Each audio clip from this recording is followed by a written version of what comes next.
Hello everyone and welcome to a new video. Today I am filming my monthly favorites for the month of January, so the first month in 2021. Woohoo! And January was a fine month. I think it went by really quickly compared to, I don't know, it just disappeared and now it's gone. So there's that. Didn't do anything special in a month, I think. I just chilled and read and did hobbies and tried to do school. Not really well though, but yeah, I'm an assessment for that subject I've been having in January, now in 2 weeks or something, and I'm not ready. So I found my life in that way, but yeah, I watched some stuff and I read some, so I'm really happy about that. For the favorite things I watched in January, we have a few different ones that I want to talk about today. First we have A Discovery of Witches. I watched the first season. I know the second season is out, but I don't want to watch that yet until I read the second book, because that's how I function. When I read a book in 2019 or something, I don't even remember which year, might have been 2020, I think it was 2019, who cares. I didn't really like it. I thought it was kind of a sophisticated Twilight, and I just didn't like the writing, and nah, like Matthew was eh. But in this series, I kind of took away all the elements I didn't like, and I just had it so accurate to the book, but at the same time took away like all the small things and like certain things in the story that just didn't work for me. And then it worked so well in the TV show. I just love Teresa Palmer so much. Like I loved her since I'm Number 4 that came out in like 2011, so that's many years ago, like 10 years ago, lol. And I just love the atmosphere in the series. It's very like dark academia atmosphere, and I just adored it. And I do love paranormal fantasy, like with vampires and witches, etc. Like that was what got me so much into fantasy almost in the first place. So like it's really like a nostalgic feel watching like kind of vampire romance series and like stuff, and it's really like sophisticated and, what can I say, like not trashy. Like for example Twilight is a bit trashy, and it worked really well on the TV show. So I'm very excited to watch the second season when I read the second book. I hopefully will get to it this spring, like March, April somewhere. I just need to buy it and then I can watch the second season. But yeah, overall really enjoyed the TV show. If you didn't like the book like I did, you might like the show more. Also, my glasses are really dirty, like very dirty. Can I dry them off on my shirt? Like I was just seeing like dots. That did not help, did it?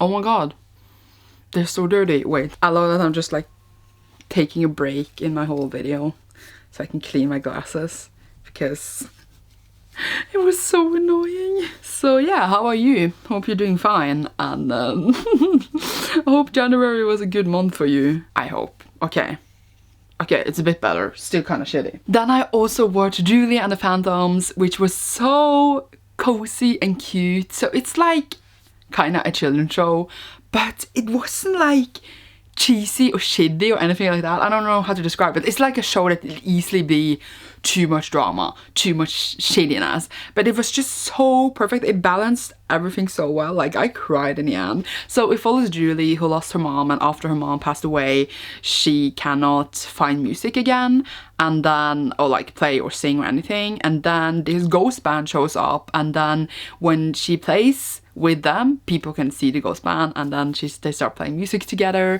And there's also like other drama things happening, but also her just finding her voice, and just family, and just music, and the songs are just so cozy and good. And I just feel like, again, they just show that it could easily be too cheesy, too much, but it was just not. It was just perfect, cozy. I watched the whole thing done like super fast, and it was just the nicest thing, and I'm so happy that I watched it, because it was just so good and perfect balance of like what you want in like a cute series like this, and I just loved it. Okay, so yeah, it was hilarious and in my heart. So there's that. I really enjoyed that like a lot. And then I also started watching True Blood, Don't Look at Me. So we got HBO. I'm saying me and Erica, we got HBO. That's why I could watch A Discovery of Witches in the first place, because that is on HBO in Norway. And like there's loads of shows we've been wanting to watch there for a really long time, but we haven't gotten it because like, whoa, another subscription, like we already have many. But then we got it anyway, finally. And then True Blood is of course there because that is an HBO show. So yeah, I was just like really want to rewatch it, because I've read the first book again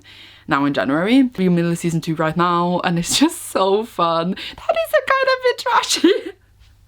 Like, it's not sophisticated, but it's just so fun. And I think the things that annoy me and I didn't like I like so much more now, many years later, and it's still a show that holds up. Like, yeah, of course not completely, like they say shit in there that they shouldn't say, but don't they do that in all shows?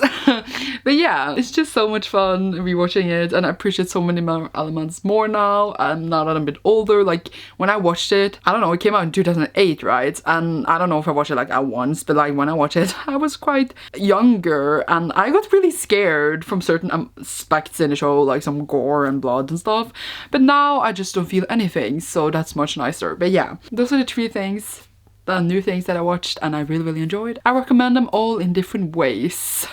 Julian of Phantoms is like something everyone can watch, I feel like, though, because there's like literally no age limit on it. True Blood, don't show that to your kids, I would say. Scary Witches is not scary at all though, but yeah, it's really atmospheric and like, I don't know how to describe it, smooth. True Blood is a mess, it's a hot mess. For those are the things I watched. And then for the things I read, it really should not be a surprise that the favorite book I read in January was The Way of Kings, the first book in the Soul Archive series. I made a whole reading vlog when I read this, so you can see my reactions and stuff for it. It's on my channel, so you can check that out. But yeah, it's the first book in Soul Archive, the top of my TBR for this year for like the Out of Fantasy series I want to get to. It was this, like that was the top, and then we have loads of other ones that I need to get to, so help me. Even after reading this, I don't know how to describe the book. Like even in my vlog while I was reading it, I could not describe it. We are in this world and there is a war. They have these shard blades and shard blades that make them, and yeah, they fight for those, but like that's not the reason for the war. The war is the reason because the king was assassinated, but we don't really know why. And then we follow Kaladin, who is in one of the bridge teams that carry bridges over these shattered plains. That's like on the lowest of the low in the army, and he's actually everything. And I don't know how to describe this book, okay? Like, someone more sophisticated than me need to do this because I don't have brain cells for it, apparently. But overall, he was everything. It's really like a massive world, and in Brandon Sanderson's style they have like a setup, and then he always challenges that setup, like this is like this, but really it's not like this at all. And I just love that so much. Like, yeah, and the characters here are just so good. We're getting to know them. I think we're just gonna be mind blown. This is really just like, I think the setup, setting the story and the atmosphere and the characters and the world, and then we will see how it goes for the rest. Overall, it was amazing, original. I don't know if you hear that, but my mom sneezed and it was so loud. But overall, 5 out of 5 stars. I recommend it so much. But yeah, I wouldn't start here if you're like getting into Out of Fantasy and getting into Sanderson. Like, I would start at Mistborn. I think that's an easy book to get your head around, and then get to this when you read Mistborn and like you know what you're getting into, I think. Just a suggestion. Unless you're like really used to reading Out of Fantasy, then you can go right ahead.